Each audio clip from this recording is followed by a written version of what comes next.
Hello, good afternoon. This is CRS PAST QUESTION year 2019. Question number 27. Which factor influenced King Artaxerxes to favor Nehemiah? A.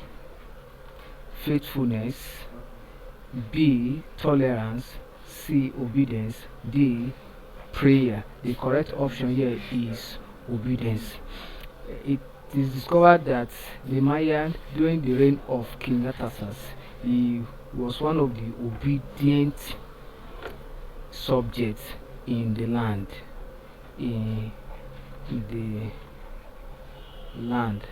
At that time. That was during the BC era.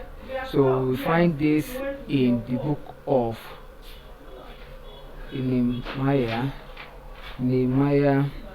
chapter 2 verse 1 to 20. We find the story of the experience of Nehemiah and how Nehemiah was able to bring the glory back to Jerusalem, and as a result of his obedience to the king, Jerusalem was rebuilt.